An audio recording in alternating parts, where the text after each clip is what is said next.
so many talks in our life, but we rarely have the opportunity to talk to the audience that actually matters. So I'm really happy to have this opportunity in Kingston. The title of my talk is about clinical trials. A lot of issues related to clinical trials. Basically what clinical trials are, and the good, the bad, and the ugly side of the clinical trials.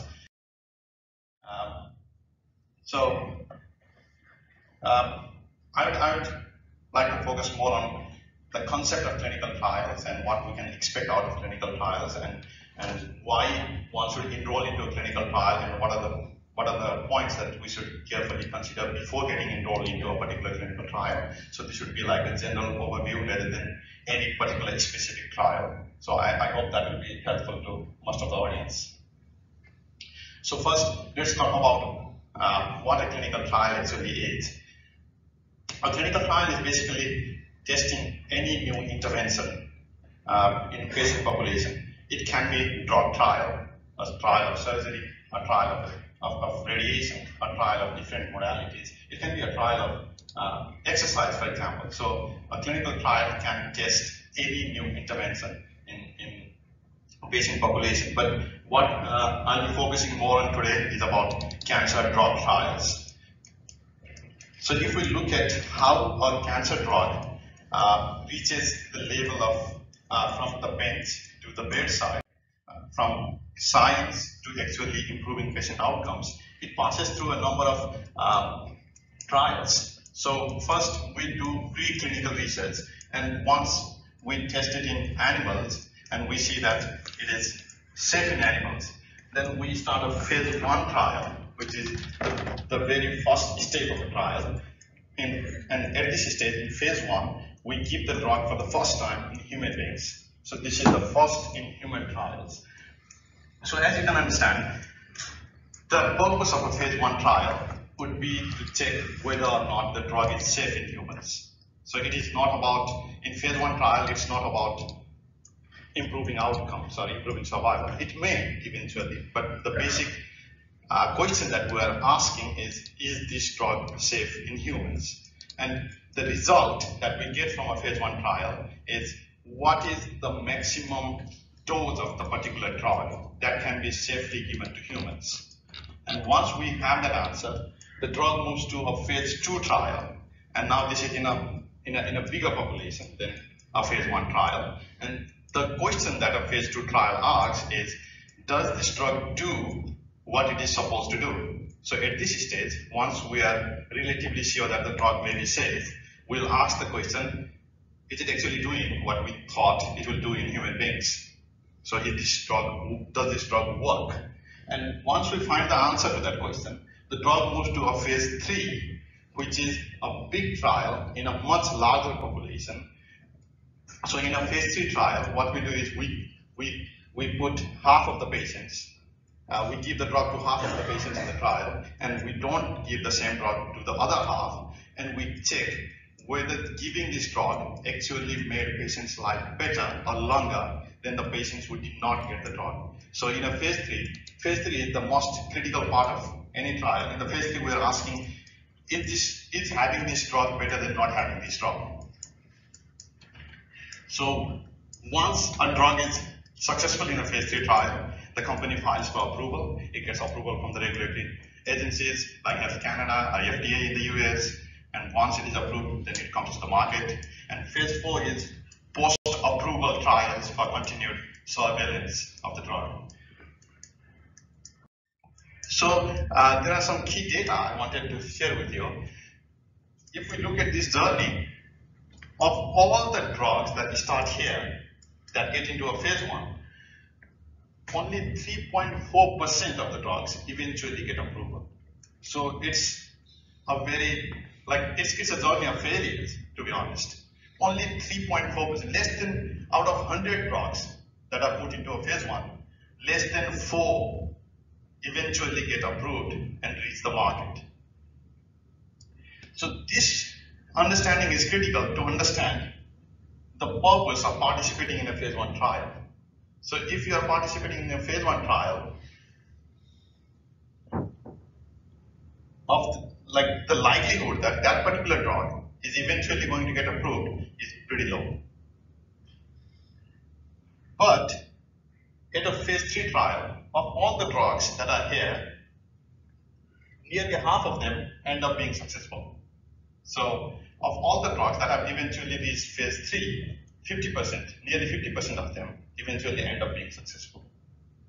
And if we look at the cost of conducting a clinical trial, a phase 1 clinical trial, because it is conducted in a relatively small population, less than 100 people, so the cost is relatively low, $4.5 million.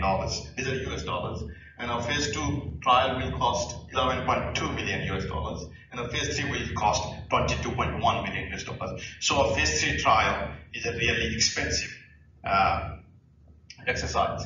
So we would want to avoid a negative phase 3, a failed phase 3 as much as possible, because it's not only about the cost in terms of money, but also the cost in terms of resources, patient resources, physician resources, time, and everything. So the point of a phase 2 is to make sure that we get the drugs that have relatively good chance of success in a phase 3. So as I mentioned, the point, the primary question that a phase 1 asks is the drug safe? But we see that this message is not properly communicated to patients. So there was one very nice study published in 2016, which assessed the motivations of patients who were enrolled in multiple cancer phase 1 trials. And what this study showed was 80% of the patients who were enrolled in phase 1, they were motivated by the potential of a clinical benefit. So that means we are not properly communicating with our patients what the purpose of a phase 1 clinical trial was. So the likelihood that someone would get clinical benefit from a phase 1 trial is pretty low. But so this is very important, because at least 50% were expecting tumor shrinkage and 1/10 were even anticipating a cure. So why this is important is because when patients don't get clinical benefit from participating in phase 1 clinical trial, and at the same time they were actually expecting cure or tumor shrinkage, then that's a form of dishonesty. The patients will feel betrayed about participating in a clinical trial, and that message will spread across the cancer community that I participated in a clinical trial, I suffered all these side effects, and I got nothing. So which will eventually affect enrollment into a clinical trial. So we have to be very upfront about what the purpose of a clinical trial is. So as I said, for the phase 2, the question we're asking is, does the drug work? And in phase 3, we're asking the question, is this new drug better than what we already have? So for phase 3 trials, they necessarily have to be what we call randomized control trials. So randomization means without any bias, usually with the help of a computer software, if we get a new patient who wants to get enrolled into a trial, we assign the patient to one of the 2 arms of the trial. One could be the drug arm, and the other will be the standard of care, the user care arm that we do if the patient is not a part of the trial. So that's how we compare whether getting the drug is better than not getting the drug.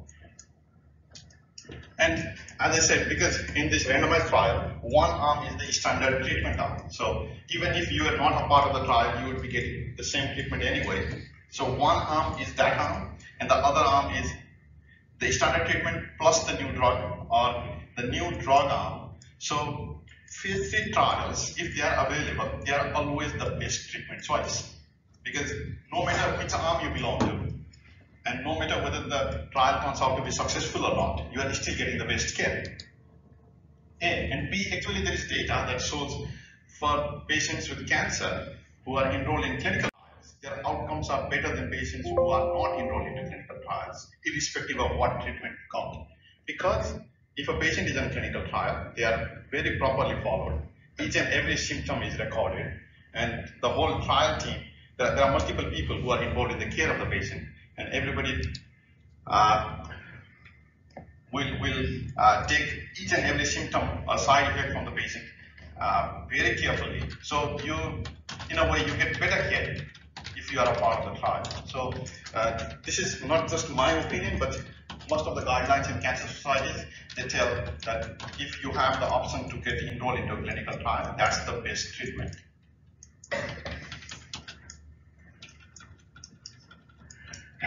But, however, if we look at what percent of the total patients we have are actually enrolled into clinical trials, then that's not a very encouraging story. Here we are, Ontario. This is for the whole of Canada. So in Ontario, it's somewhere around between 0.05 to 0.06. That means 5 to 6% of the patients. Out of 100 patients with cancer, only 5 to 6 patients actually get enrolled into a clinical trial. If we look at Ontario only, here we are, Kingston, we are not doing very good. So these are with time, starting from 2011 to 2018. So the latest number is 4.5%. So in Kingston, at our center, of 100 patients who come to our center with cancer, only 4.5 get enrolled into a clinical trial. We should improve this. If we ask people, and this is in the US, in the US only 3% of the cancer patients get enrolled into clinical trials. So as always, we are doing better than US, but that's not a benchmark to aspire to. At the same time, what we see is 40% of the clinical trials that are opened, they actually close early because they did not get enough patients for enrollment. So they are terminated early. 40% of the clinical trials. So it's a paradox, isn't it? On one hand, we have so many, and actually if we ask patients, then 85% of the patients, they say they are willing to discuss about clinical trials. 75% of the patients, they say they are willing to participate in clinical trials. But only 40% of the patients, they say that they ever recall having a discussion about clinical trials with their physician. So this is a paradox. On one hand, we have clinical trials that are terminating early because we did not get enough patients. But on the other hand, if you actually ask patients, they say, I'm ready to get enrolled. But nobody asked me to get enrolled. So we don't actually need a sign that says something is wrong. We clearly know that something is wrong. So let's see, what are the actual barriers to trial participation? Why is this happening? The biggest issue is finding trials. It's very difficult even for physicians to find a proper trial for a particular patient. So it's no wonder that patients will find it very difficult to find a trial that is suitable for him or her. And the eligibility criteria is another issue, which I'll talk in a while. The inconvenience of travel, side effects, fear of randomization, complexity of trial, and financial toxicity. Let's look at these issues in a little detail. There was a very nice paper published last year that looked at all the issues that are creating the patient barriers to participating in clinical trial. So they divide it into two groups. One is the structural and clinical barriers for participation, and the other is physician or patient related barriers. So the biggest barrier, as you can see, is no availability of trials. There was no trial at the center. You come to Kingston General Hospital, you are a patient who is fit enough to get enrolled into a trial, but we don't have a trial available. So that's the biggest barrier. The other one is patient ineligibility, because the trial eligibility criteria are so complex. We had a patient last week. We have this patient, we have such type of patients nearly every week where they are fit, we think they are good enough to participate into the trial, and we go through all the procedures only to find out at the last moment that the trial criteria says the hemoglobin has to be 110 and the patient's hemoglobin is 109. And so one small factor, and that prevents us from enrolling the patient into a trial. So such type of things happen every day in the clinic, and that is very frustrating.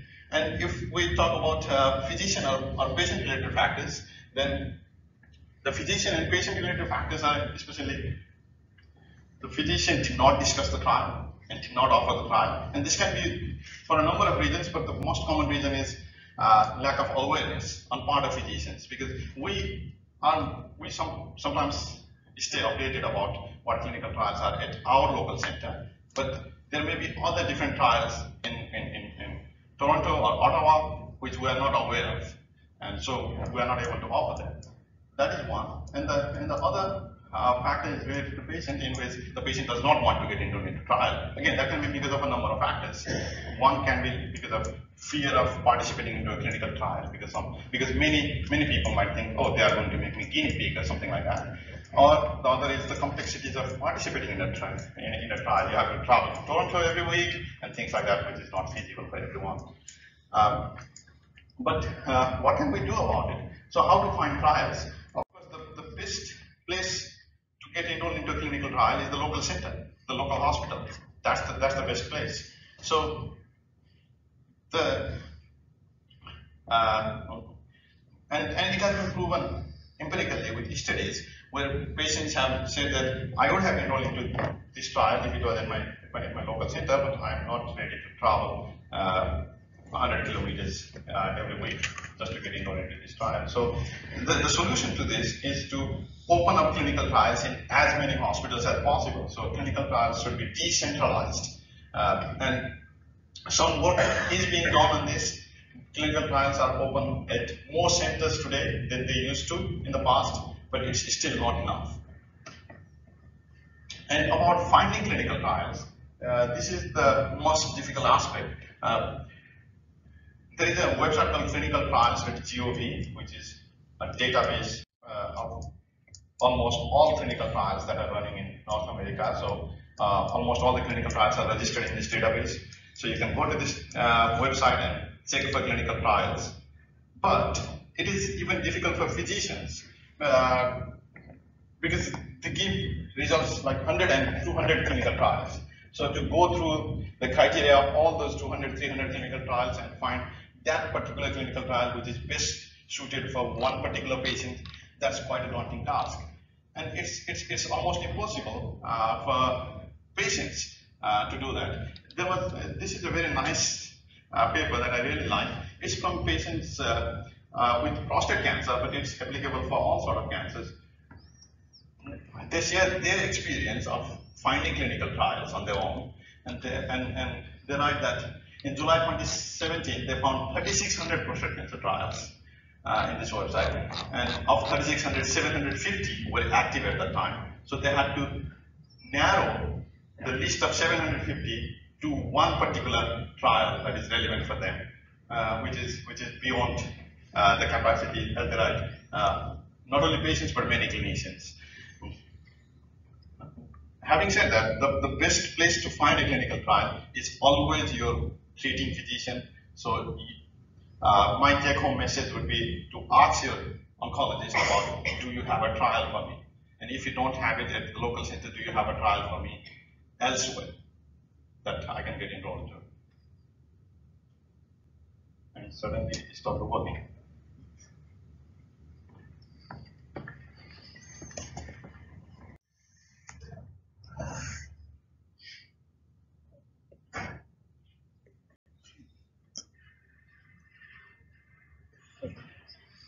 So for Canada, we have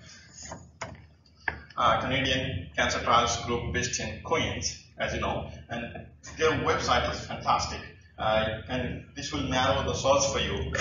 You can go to the clinical trials in their website, and then click on clinical trials public, and then you have various tumor sites for clinical trials. For colorectal cancer, you click on gastrointestinal, then you'll get this page, and you will have a list of all the trials related to gastrointestinal cancers that are active under CCTV, and you can see here the status. So planned for future. So this is not open now, but open to accrual are the trials that are actually open to accrual now. So you can get enrolled into these trials that say open to accrual. And so if you can find a trial that is relevant for you and you can take a note of that trial, then it will be an easy discussion in the clinic. You can say, oh, I saw that. I saw CO27 trial in the website, so I want to get enrolled into CO27 trial. Do you think that's a good fit for me? Or do you recommend any other trial for me? That will make discussion much easier. And I hope we can email the slides to the participants so that they can have the links. And then we also have the Canadian Cancer Trials website, which allow you to find a trial using the cancer type or a province or city. They will give you the list of trial centers. So this is another useful resource to find a clinical trial, and especially for colorectal cancer. One of the organizers of the event today, colorectalcancercanada.com, they have various resources to help you. And of course, there are now the new trend is that there are a number of websites and organizations that actually help to match your particular disease with the particular trial based on the various information about your disease that you put in. But you need to be careful. Some of them are actually for profit, but there are some that are not for profit, which you can access for free. So you can just search for them in the internet. And the other change that's happening in cancer clinical trials recently, especially in North America and Europe, is that previously about enrollment to clinical trials, there used to be information pushed from the trialist or the oncologist to the patients. But now patients are getting more active, and it's actually a pool of information from the patients. So one big change that has happened is the use of social media. And I'm very active on Twitter too. So most of these organizations are active on Twitter, which is a social media platform. The Canadian Cancer Trial Groups has its Twitter account. Health Canada has its Twitter account. EFT Oncology has its Twitter account. ColonCon has its Twitter account. And various industries that are running these trials, they have their own Twitter accounts. And especially hashtags. For example, in colon cancer, the hashtag is CRCSM, that is colorectal cancer social media. If you search by using those hashtags, then you can easily find various organizations that are involved in colon cancer, and then you can ask for information from them. This is from the NIH page. So, okay, now you have found a clinical trial. What do you do next? So, first you need to gather details about your cancer, the story about your cancer, what stage it is, what treatment you have received, and things like that. And then you look for clinical trials, and you find clinical trials. Then take a closer look at the trials that interest you, and then contact the team running the trial. Usually they have the contact information in the website where you find the trial, or how to contact that trial group, and then email them or call them and make an appointment. So how to contact the team running the trial? So you can, in that information, you can find the name and the contact information for usually the principal investigator, and you can contact the trial team directly via that route, or you can ask your treating doctor to contact that trial team for you, and in some cases you can fill in your information and the trial team will contact you back. So let's talk about the other barrier, about strict eligibility criteria. This is from one of the colorectal cancer trials that is currently running, and you can see that the criteria to enrollment is so complex. There are so many conditions that can exclude you from being enrolled into the trial. If your ECG shows that the QTc interval is more than 470, you can't get enrolled. If you have these mutations, you can't get enrolled. If you have hepatitis B or C, even if it is treated, you can't get enrolled. So, you know, and if you have brain mets, then even if it is treated, you can't get enrolled. So these are various strict exclusion criteria. Why they do this is usually they want to get very fit patients into trial so that they can show that their drug is very good. Our drug did not have any side effects, patients live longer. But but you know, after the drug gets approved, we have to use the drug in our routine patients. So now the oncology community is taking a stronger step, and we're raising our voices saying we need to be able to enroll our routine clinical patients into clinical trials to actually know whether the drug works in routine scenario or not. We don't want to know whether the drug works in an idealized scenario where nobody has any side effects. We want to know whether the drug works in our routine patients. So actually, American Society of Clinical Oncology, ASCO, this is a global cancer organization, they have taken a strong statement. They have published a paper saying, recommending some of the criteria that they say if the brain metastasis has been treated or is clinically stable, these patients should be routinely included in trials. And sometimes, there are certain cancers that are in very young population as well as in adult population, but they routinely exclude patients that are below the age of 18, or they routinely exclude patients who are above the age of 80. So such type of age barriers should not happen in clinical trials. And if HIV/AIDS has been treated, and then these patients should not be routinely excluded. And the creatinine, this is the kidney function, and the renal function criteria, they are usually very strict. But if the drug is not known to cause damage to kidney, then there is no reason why this criteria cannot be made more liberal. And patients with other malignancies, for example, the patient had leukemia 20 years ago, now has colon cancer, but the trial will say, yeah, you had leukemia 20 years ago, so you cannot be enrolled into clinical trials. So such type of criteria should be relaxed. And some changes are happening, but yeah, they have to, they need to happen. The other point is about patient education, because most of us are afraid of being randomized. When we hear the word double-blind study, we get afraid. When we hear the word placebo, we feel that we are being made guinea pigs. But as I previously explained the concept of randomization, randomization is just we're randomly, with the help of a computer software, we're assigning which treatment to give to the patient out of the treatment options A and B. A could be this new drug, and B will be the drug that is the routine standard of care. So it's not that we're giving you any arbitrary drug based on what the computer tells us to do. No, we already have a protocol that says, for example, a patient with metastatic colorectal cancer, FOLFOX or FOLFIRI would be the routine treatment, even if you are not a part of the trial, anywhere in the world, that's the treatment. So FOLFOX or FOLFIRI would be one treatment arm. The other treatment arm would be FOLFOX or FOLFIRI plus a new drug, let's say. So no matter which treatment arm you belong to, you got the standard treatment anyway. So there is no, so there should be no fear of randomization in that case. The other thing I wanted to clarify is about placebo. So is placebo unethical? Methodologically, using placebo is the best way to test whether a new drug is good or not. Because sometimes just knowing that you are getting a drug might help improve outcomes. So that is what we call placebo effect. So we want to know whether that drug is actually working or just the feeling of getting something. As I said, patients who are enrolled into clinical trials, they do better anyway. So we want to know whether there is a drug effect or not. So placebo is important from scientific point of view, but the question is it ethical?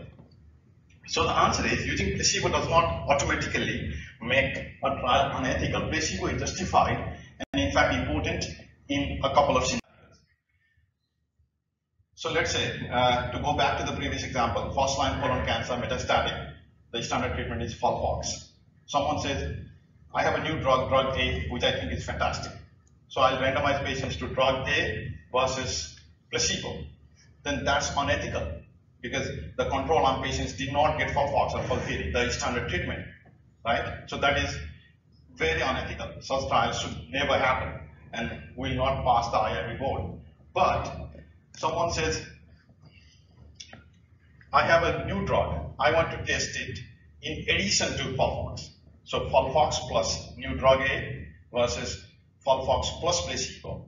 Then it might, then now it is making sense because you are getting the FOLFOX in both arms anyway. So you are using placebo not as the drug, you are using placebo as the control for the extra drug. And the other scenario where placebo is justified is when the standard treatment is no treatment. For example, let's say the last line treatment of any metastatic cancer where there is no standard treatment.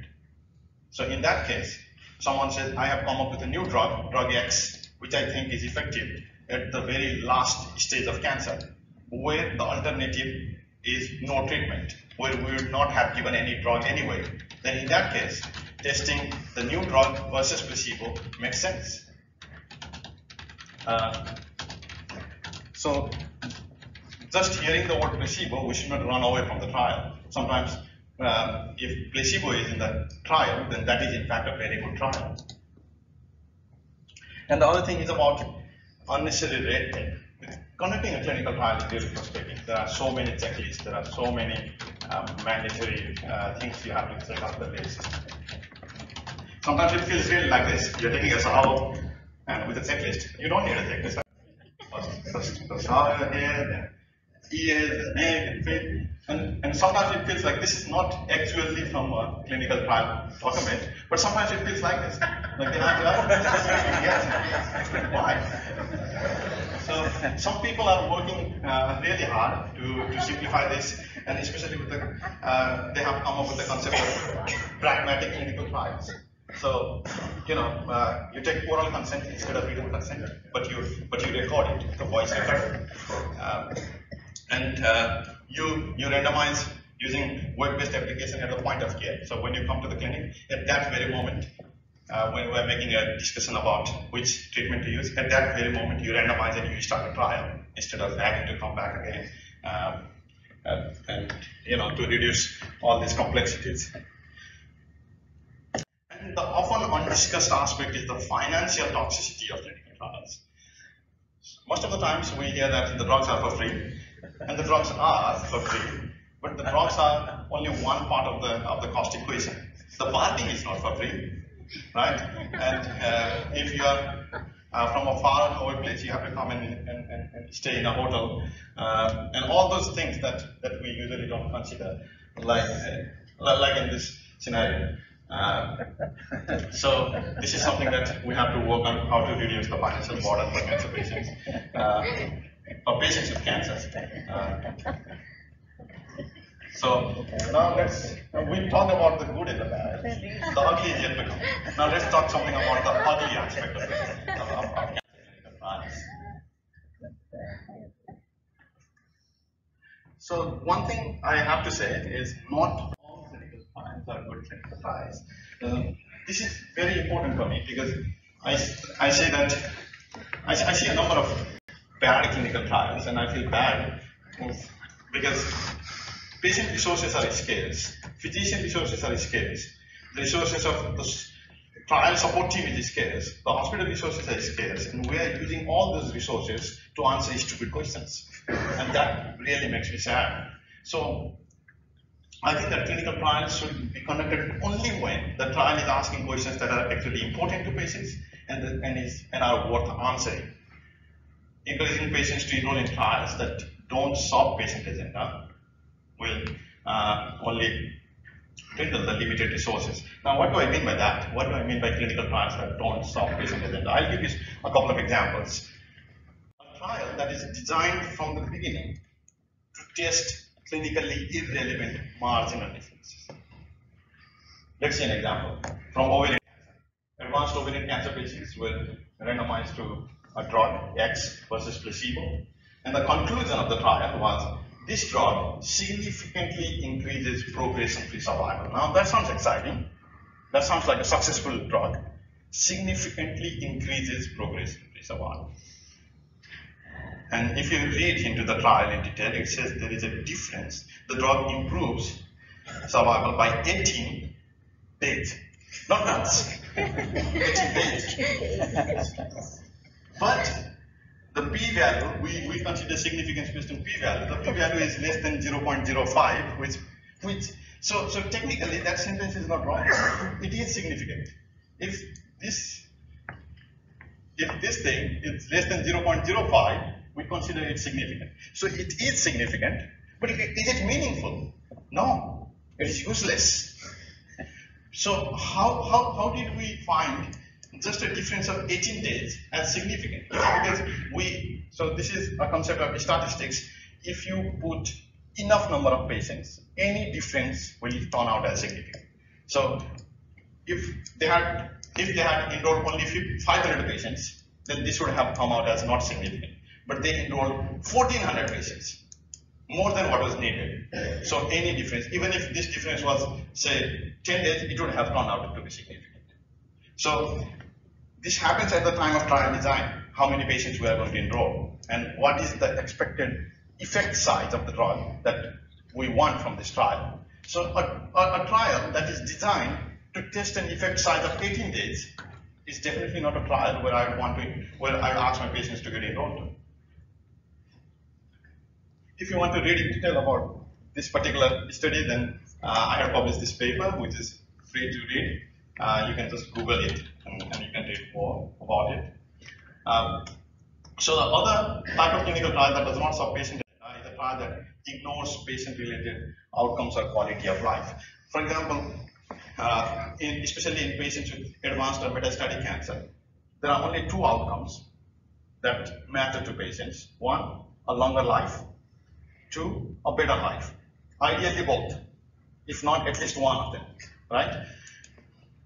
But what I found in studying 352 phase 3 randomized trials was 50% of them, they did not even include quality of life as an endpoint. So they are enrolling so many patients, asking them so many tests, doing such a big trial, but they are not asking patients how they feel. They are not asking patients about their quality of life. Of like 50% of them did not include, of those that did, 50% of them did, and of those that did, 25% of them did not report quality of life. So they collected quality of life data, but did not publish it. Why do you think that happens? Because it was not good, right? So altogether, we had more than 125,000 patients who were enrolled in these studies, whose quality of life outcomes we don't know at all. More than 125,000 patients in these trials, and I don't know whether they felt better with the drug, they felt worse with the drug, they felt the same with the drug. This is a huge loss of information. So if you are getting enrolled into a trial and you are told that they are not going to collect your quality of life, or even if they are going to collect it, they are not going to publish it, then that's a trial to be suspicious about. And a trial that is conducted without rationale. What do I mean by this? I did a study of the negative phase 3 trials because I'm pretty upset with negative trials. I want the phase 3 trials at the last stage to be successful. So I looked at why are these trials failing. And I found that more than 40% of these negative phase 3 trials were conducted without a phase 2. So without conducting a phase 2, they moved to a phase 3. And 14% of these trials were conducted despite a negative phase 2. A drug that failed in a phase 2 was still taken to a phase 3. So if you are enrolling into a phase 3 trial, you should ask, was a phase 2 conducted and what was the results of the phase 2? Why you are taking this to a phase 3?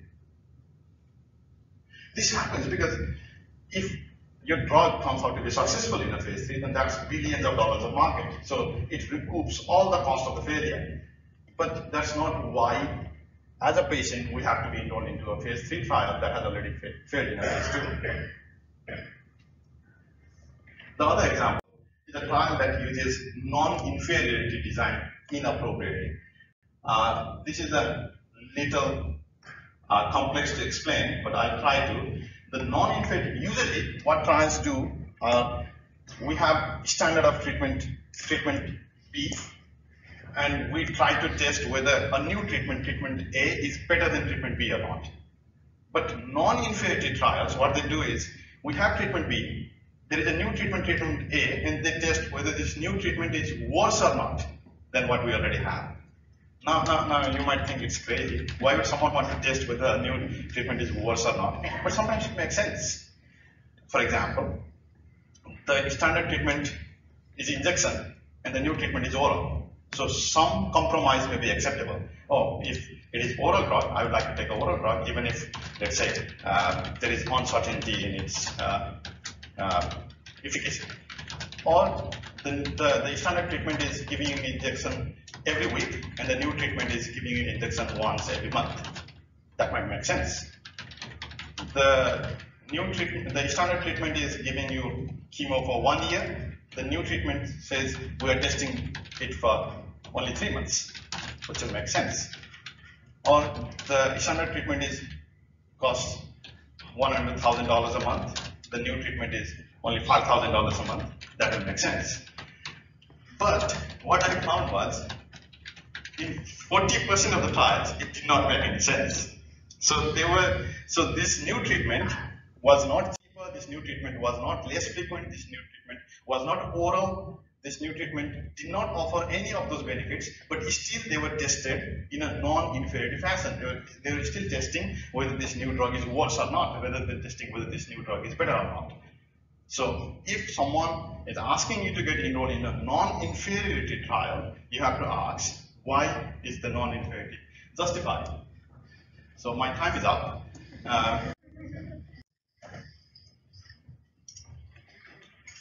And the other issue is using suboptimal control arm. So you have to ask that if you are not a part of the new drug, the other control arm, is it actually the same treatment that I would have gotten if I was not a part of the trial? Because sometimes they can give less treatment in the control arm to show that the new drug is better than what it actually is. So if you can't do this, you do this, and then it will look at better. Yeah. But towards the end, I don't want to leave you thinking, oh, this is all bad. Things are going good overall, but many people don't talk about the bad things. So whenever I have opportunity, I like to talk about the bad things, because you hear about good things all the time. I want to leave with, in a positive note. I'm always cautiously optimistic. Many good things are happening in colon cancer, and all of these things are happening because of clinical trials. In 1980, a patient who had metastatic colorectal cancer would live a median of a little more than 5 months. With new treatments coming every once in a while, now in 2015, we saw a median overall survival of up to 30 months, and this is still increasing in 2019 and 2020. So various things are happening, and these are all happening because of clinical trials. And that was in the metastatic setting. In the adjuvant setting, we have done some fantastic de-escalation trials. This is a non-inferiority trial, which is a good one, because after having surgery of colon cancer, we always used to give 6 months of adjuvant chemo. This study showed us that giving 3 months of adjuvant chemo was as good as giving it for 6 months. So now we can spare our patients with extra 3 months of toxicities and visits to hospital. So good things are happening. I would like to request the organizer to send these slides by email to you, so that I have a list of questions that you can ask before getting enrolled into a clinical trial, which I think is very useful. Thank you very much for this.